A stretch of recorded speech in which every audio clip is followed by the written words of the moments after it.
श्री शिवाय नमस्तुभ्यं। दोस्तों, वट सावित्री का व्रत भूल से भी नहीं करें। 5 महिलाएं नहीं तो पूरा जीवन बर्बाद हो जाएगा। और कहा जाता है कि वट वृक्ष की पूजा के दौरान सुहागन महिला कोई भी गलती कर देती है तो इसका सीधा प्रभाव उनके बच्चों और पति पर देखने को मिलता है। यानी कि सुहागन को वट सावित्री व्रत के दौरान कोई भी ऐसी गलती नहीं करनी है जो कि आज के वीडियो में हम बताने वाले हैं। भक्तों, वट सावित्री का व्रत ऐसी महिलाएं गलती से भी ना रखें, अन्यथा आपकी संतान की मृत्यु हो सकती है। पति पर भारी संकट आ सकते हैं। उल्टा आप पाप के भागीदार बन सकते हैं। यह महिलाएं वट सावित्री का व्रत से रहे दूर। यह सबसे बड़ा घोर पाप माना जाता है। दोस्तों, आज के इस वीडियो हम आपको 2025 में पड़ने वाली वट सावित्री पूजा के बारे में संपूर्ण जानकारी देने जा रहे हैं। जैसे कि इस साल यानी साल 2025 में वट सावित्री का व्रत कब रखा जाएगा, इसकी पूजा का शुभ मुहूर्त क्या है, पूजा विधि क्या रहने वाली है और इस दिन आपको क्या खाना चाहिए एवं क्या नहीं खाना चाहिए, कौन सी चीज है जो हमें दान में देना चाहिए और कौन सी चीजें हैं जिसका दान हमें भूल से भी नहीं करना चाहिए। साथ ही हम जानेंगे कि वह कौन सी महिलाएं हैं जिनको वट सावित्री पूजा का व्रत गलती से भी नहीं रखना चाहिए एवं यह भी जानेंगे कि वट सावित्री की पूजा आपको कैसे करनी है। पहली बार यदि आप व्रत रख रहे हैं तो क्या क्या सावधानियां आपको इस दौरान बरतनी चाहिए एवं वट सावित्री देवी पूजा के दिन आपको कौन सी और किस विधि से पूजा करनी है और गर्भवती महिला को वट सावित्री का व्रत रखना चाहिए या नहीं, और यदि गर्भवती महिला वट सावित्री का व्रत रख रही है तो वट सावित्री की पूजा कैसे करें, पूजा का शुभ मुहूर्त क्या रहेगा, पूजा विधि क्या रहेगी, यह समस्त जानकारी आज हम आपको इस छोटी सी वीडियो के माध्यम से बताने जा रहे हैं। दोस्तों, तो आपसे निवेदन है कि वीडियो के अंत तक आपको बने रहना है। वीडियो को काट काट कर नहीं देखना है, वीडियो को पूरा ही देखना होगा, तभी आपको संपूर्ण जानकारी प्राप्त होगी। दोस्तों, वट सावित्री व्रत के दिन चाहे कुछ करना या ना करना, यह एक काम जरूर से करना, अखंड लक्ष्मी और सौभाग्य की प्राप्ति होगी। लेकिन दोस्तों, ध्यान रखिएगा, वट सावित्री पूजा के दिन कभी भी हमें बरगद की टहनी नहीं तोड़नी चाहिए। तो आप लोग एक दिन पहले ही बरगद का यानी वट वृक्ष की टहनियां मंगवा कर रख लीजिएगा और 26 मई की पूजा में उसी टहने का इस्तेमाल आप करने लें। इस पूजा में गौरी गणेश का सबसे पहले पूजन किया जाता है, उसके बाद ही हम वट वृक्ष का पूजन करते हैं। और आप गौरी माता हल्दी से बना लीजिएगा और सुपारी में कलावा लपेटकर गणेश बना लीजिए। वट वृक्ष में लगाने के लिए श्रृंगार सामग्री भी चढ़ाएं और कुछ श्रृंगार की सामग्री हमें दान भी करनी चाहिए।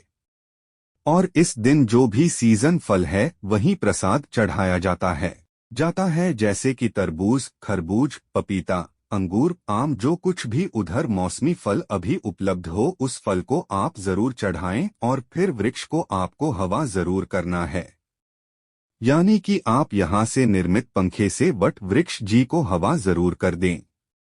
एक पंखा से आप अपने पति को हवा करती हैं और दूसरा पंखा दान किया जाता है, तो 2 पंखे की जरूरत होती है। और पूजा पाठ करने के बाद हम परिक्रमा करते हैं, तो परिक्रमा करने के लिए आपके पास अगर कच्चा सूत है तो वह ले लीजिएगा।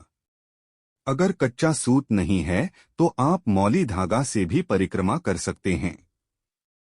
नियम तो है 104 परिक्रमा हमें करनी चाहिए। अगर 104 आप करने में सक्षम हैं तो 104 कीजिएगा, नहीं तो आप अपनी शक्ति अनुसार 10 बार, 20 बार या 40 बार भी परिक्रमा कर सकते हैं। और परिक्रमा करते समय में आप लोग ध्यान दीजिएगा, अगर आपका धागा मान लीजिए खत्म हो जाए फिर भी आप यह परिक्रमा रोकना नहीं है। धागा खत्म हो जाए तो आप वहीं धागे को बांधकर परिक्रमा करते रहे और परिक्रमा करने के लिए आप अपने हाथ में चला ले लीजिएगा। क्योंकि परिक्रमा करते समय में हम भूल जाते हैं कि हम कितनी बार परिक्रमा की है। इसीलिए आप लोग चना ले लीजिएगा और सिंदूर ले लीजिएगा। वट वृक्ष में लगाने के लिए और सुहाग की सामग्री हमें जरूर चढ़ाना चाहिए। तो आप सुहाग की सामग्री में चूड़ियां, सिंदूर, बिंदी यह भी चढ़ा सकते हैं। और मान लीजिए 12 श्रृंगार सामग्री चढ़ाना चाहते हैं तो वह भी चढ़ा सकते हैं। और कुछ ना कुछ आप लोग दान करने के लिए भी जरूर चढ़ाएं और आपको पूजा कर लेनी है। पूजा करने के बाद गणपति पूजन भी किया जाता है। तो आप लोग जब पूजा कर लीजिएगा, घर आ जाए, उसके बाद आप लोग लौटी का पूजन कीजिएगा। सबसे पहले पति को जल से धोया जाता है। उसके बाद हम हवा से हवा करते हैं, टीका लगाते हैं और उनके हाथ में कलावा बांधते हैं और जो भोग प्रसाद हम लाते हैं वह हम पति को खिलाते हैं। तो पति पूजन हमें जरूर करना चाहिए और पति पूजन करने के बाद आप चाहे जो शरबत यह ले सकते हैं। इस व्रत में सिर्फ नमक नहीं खाया जाता है, आप मीठा भोजन कर सकते हैं। तो आप लोग पूजा करने के बाद जो कुछ भी खाना चाहते हैं वह खाएगा और शाम में सूर्यास्त होने से पहले ही आप मीठा भोजन कर लीजिए। सूर्यास्त होने के बाद हमें कुछ भी नहीं खाना चाहिए और व्रत का पारण हम अगले दिन करेंगे। और इस बार वट सावित्री व्रत 26 तारीख दिन सोमवार को है और नहाए खाए आए 25 तारीख दिन रविवार को है और व्रत का पारण हम दिन मंगलवार को करेंगे। और जो लोग पहली बार वट सावित्री व्रत करना चाहते हैं वह कर सकती है। सबसे पहले पति को जल से धोया जाता है। उसके बाद हम हवा से हवा करते हैं, टीका लगाते हैं और उनके हाथ में कलावा बांधते हैं और जो भोग प्रसाद हम लाते हैं वह हम पति को खिलाते हैं। तो पति पूजन हमें जरूर करना चाहिए और पति पूजन करने के बाद आप चाहे जो शरबत यह ले सकते हैं। इस व्रत में सिर्फ नमक नहीं खाया जाता है, आप मीठा भोजन कर सकते हैं। तो आप लोग पूजा करने के बाद जो कुछ भी खाना चाहते हैं वह खाएगा और शाम में सूर्यास्त होने से पहले ही आप मीठा भोजन कर लीजिए। सूर्यास्त होने के बाद हमें कुछ भी नहीं खाना चाहिए और व्रत का पारण हम अगले दिन करेंगे। और इस बार वट सावित्री व्रत 26 तारीख दिन सोमवार को है और नहाए खाए आए 25 तारीख दिन रविवार को है और व्रत का पारण हम दिन मंगलवार को करेंगे। और जो लोग पहली बार वट सावित्री व्रत करना चाहते हैं वह कर सकती है। इस बार कोई मलमास अधिक मास नहीं है, तो अगर आप लोग व्रत उठाना चाहते हैं तो आप लोग व्रत जरूर उठा लीजिए। और पूजा करने के बाद जितनी भी सुहागन महिलाएं हैं उनके मांग में हमें सिंदूर लगा देना चाहिए और आप लोग प्रसाद जरूर दीजिएगा। दोस्तों, आप साधारण तरीके से भी पूजा कर सकते हैं। इस दिन पूजा के लिए आपको सबसे पहले पूजा के दिन टोकरी में रेत भरकर ब्रह्मा की मूर्ति स्थापित करें तथा सावित्री की मूर्ति स्थापित करनी चाहिए। आइए दूसरी टोकरी में सत्यवान सावित्री की मूर्ति स्थापित करें। दोनों टोकरियों को कोवट वृक्ष के नीचे रखें। सबसे पहले ब्रह्मा सावित्री की पूजा करें, फिर सत्यवान और सावित्री की पूजा करें।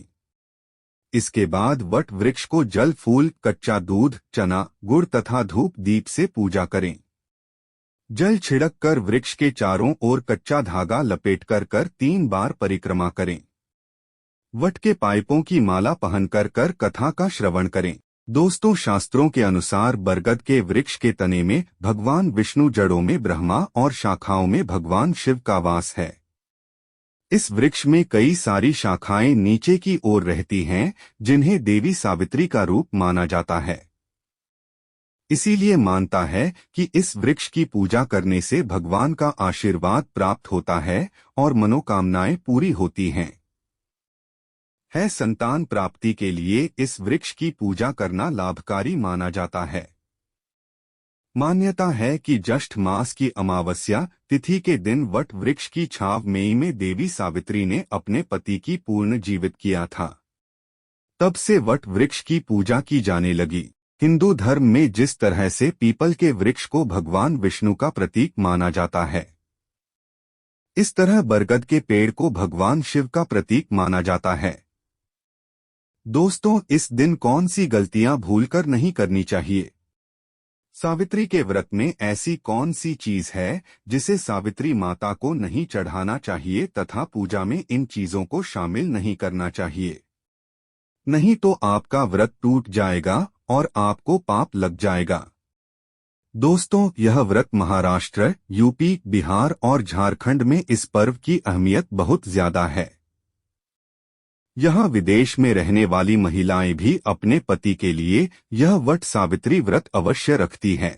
आज के समय में कई महिलाएं वट सावित्री को एक सामान्य व्रत समझकर ब्यूटी पार्लर चली जाती है और बाल कटवाने लग जाती है।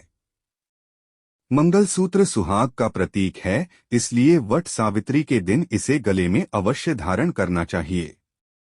यदि कोई महिला इस दिन मंगलसूत्र नहीं पहनती है तो उसका व्रत अधूरा माना जाता है। शास्त्रों में कुछ ऐसी स्थितियों का उल्लेख है किन महिलाओं को यह व्रत नहीं करना चाहिए। आइए, सबसे पहली स्थिति तब होती है जब किसी महिला का मन अपने पति के बजाय किसी अन्य पुरुष की ओर आकर्षित हो। यदि मन और विचार शुद्ध नहीं है तो व्रत की संकल्पना ही व्यर्थ हो जाती है। आचार्य चाणक्य ने भी कहा है कि एक आदर्श जीवन साथी वही होता है जिसका मन पवित्र हो और जो केवल अपने प्रेमी से प्रेम करें। ऐसा व्यक्ति ही सच्चे रिश्ते को निभाने में सक्षम होता। दूसरी स्थिति, वट सावित्री का व्रत हर सुहागन महिला को रखना चाहिए, क्योंकि जो महिला वट सावित्री का व्रत रखती है उनके पति पर आने वाला हर संकट टल जाता है और उन्हें संतान की प्राप्ति होती है। दोस्तों, यदि आप पहली बार वट सावित्री का व्रत उठाना चाहती हैं तो इस साल 2025 में व्रत उठा सकती हैं। लेकिन यदि आप प्रेग्नेंट है और पहली बार वट सावित्री का व्रत उठाना चाहती है तो आप नहीं उठा सकती हैं, क्योंकि प्रेग्नेंट महिला को कोई भी नया व्रत नहीं उठाना चाहिए। अब बात करते हैं जो महिला पहले से वट सावित्री का व्रत रखती है और इस साल वह प्रेग्नेंट है और जल्द ही मां बनने वाली है। वह इस बात को लेकर काफी कंफ्यूज हैं कि आखिर वह वट सावित्री का व्रत कैसे रखें। व्रत के दौरान किन किन बातों का ध्यान रखें जिससे कि उनके और गर्भ में पल रहे बच्चे के स्वास्थ्य को कोई नुकसान ना पहुंचे। तो चलिए दोस्तों, आपको इस वीडियो में बताते हैं कि जो महिला प्रेग्नेंट है वह इस साल वट सावित्री का व्रत कैसे रखें और किन बातों का ध्यान रखें। यदि आप प्रेग्नेंट है और व्रत रखना चाहती हैं तो रख सकती हैं। यदि आप पहले से वट सावित्री का व्रत रखती हैं और इस साल आप प्रेग्नेंट है और आप वट सावित्री का व्रत रखना चाहती हैं तो भी आप रख सकती हैं। यदि आप पहले से व्रत रखती आ रही हैं तो लेकिन ध्यान रहे कि आपको अपने बच्चे का ख्याल पहले रखना है। व्रत बाद में आप देख लें कि आपकी हेल्थ कैसी है। क्या आप व्रत रख पाएगी? यदि रख पाएगी तो ही रखें। अब बात कर लेते हैं कि यदि प्रेग्नेंट महिला वट सावित्री का व्रत रख रही है तो किन किन बातों का ध्यान दें। यदि आप भी सुहागन है और वट सावित्री का व्रत रखने वाली है तो इस वीडियो को लाइक करके चैनल को सब्सक्राइब करके कमेंट में जय मां सावित्री जरूर लिखें और इस चैनल को सब्सक्राइब जरूर से कर लें, क्योंकि वट सावित्री व्रत से जुड़ी हुई हर जानकारी आपको इस चैनल पर सबसे पहले मिलेगी। तो इस चैनल द शस्त्रा टीवी को सब्सक्राइब जरूर करें। दोस्तों, आप वट सावित्री का व्रत निर्जला ना रखें। वैसे तो महिलाएं वट सावित्री का व्रत निर्जला रखती है, वह दिन भर पानी तक नहीं पीती है, लेकिन गर्भवती महिलाओं को इस तरह की गलती नहीं करनी चाहिए। आपको अपने बच्चे का ध्यान रखना चाहिए, इसलिए आप निर्जला व्रत रखने से बचें और बीच बीच में पानी पीते रहे, फलाहार करती रहे। गर्भवती महिलाओं दिन भर खाली पेट या भूखा ना रहे। वट सावित्री व्रत के दौरान गर्भवती महिलाएं फलाहार का सेवन कर सकती हैं, जूस पी सकती है, क्योंकि आप गर्भवती हैं और एक साथ 2 लोग फेरे नहीं लगा सकते। इसलिए ध्यान रखें कि गर्भवती महिलाएं इस दिन व्रत रख सकती हैं। लेकिन वट वृक्ष की परिक्रमा नहीं कर सकती। आप पूजा में भाग ले सकती है और पूरी विधि विधान से पूजा कर सकती है। तीसरी स्थिति तब होती है जब कोई महिला अपने पति के साथ 7 फेरे लिए बिना साथ रह रही हो। शास्त्रों के अनुसार वट सावित्री व्रत पति पत्नी के पवित्र बंधन के लिए है और 7 फेरे इसके लिए अनिवार्य माने गए हैं। बिना विवाह के ऐसे रिश्ते इस व्रत की पवित्रता को कलंकित करते हैं। अगर पति पत्नी के बीच लंबे समय से विवाद चल रहा हो और तलाक स्थिति बन रही हो तो ऐसे समय व्रत रखना अनुचित माना जाता है। वट सावित्री का व्रत प्रेम और समर्पण का प्रतीक है। यदि जीवन में नफरत और तनाव रह गया है तो पहले आपसी रिश्तों को सुधारें और फिर व्रत का संकल्प लें। यह व्रत हृदय की शुद्धता और निष्ठा की मांग करता है। व्रत के दिन सुहाग की किसी भी सामग्री को किसी अन्य महिला को पहनने के लिए देना अशुभ माना जाता है। आजकल महिलाएं अक्सर एक दूसरे के गहने पहन लेती है, लेकिन इस दिन अपनी चूड़ियां, बिछुए हुए मंगलसूत्र, सिंदूर जैसी चीजें से किसी और को देना वर्जित है। इससे पति के जीवन पर संकट आ सकता है। यह महिलाएं वट सावित्री का व्रत से रहे दूर। यह सबसे बड़ा घोर पाप माना जाता है। महिलाएं ऐसी गलती कभी ना करें तो चलिए जानते हैं।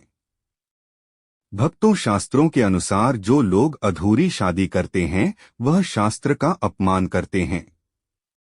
अधूरी शादी जैसे कि कोर्ट मैरिज और शादी के बिना ही संतान की उत्पत्ति कर देना सबसे बड़ा पाप है। ऐसे में वट सावित्री का व्रत ऐसे लोगों को अपने पति के लिए कभी नहीं रखना चाहिए, क्योंकि आपने हिंदू रीति रिवाजों के अनुसार 7 शादी नहीं किए हैं और वही बिन शादी के जब ऐसे लोग साथ में रहते हैं तो समाज में ऐसा रिश्ता कलंकित होता है। इसीलिए वह स्त्री किसी भी धार्मिक कार्य में तभी शामिल हो सकती है जब वह अग्नि के साथ में फेरे लिए होते हैं। ऐसी शादी को ही शास्त्रों में सर्वश्रेष्ठ माना जाता है। ऐसे में अगर आपकी अधूरी शादी है तो आप वट सावित्री का व्रत कभी ना करें। आपके ऐसा करने से सावित्री मैया का अपमान माना जाएगा और आपको पाप लग सकता है। भक्तों, शास्त्रों के अनुसार इस व्रत को सच्चे मन से रखना चाहिए। अगर कोई महिला शौक में यानी दिखावे से इस व्रत को रखती है तो उसके पति या संतान की मृत्यु या उन पर कष्ट आ सकते हैं। सच्ची श्रद्धा के साथ वट सावित्री का व्रत रखना चाहिए। इस व्रत के सफल होने से पति की लंबी आयु और संतान सुख की प्राप्ति होती है। संतान को कष्ट कभी नहीं आते। सावित्री मैया करती है, परिवार होता है खुशहाल। वट सावित्री का व्रत करने से सैकड़ों यज्ञों का फल की प्राप्ति होती है। परिवार में सुख, समृद्धि, धन की प्राप्ति होती है। वट सावित्री का व्रत से सभी मनोकामनाएं होती हैं पूरी।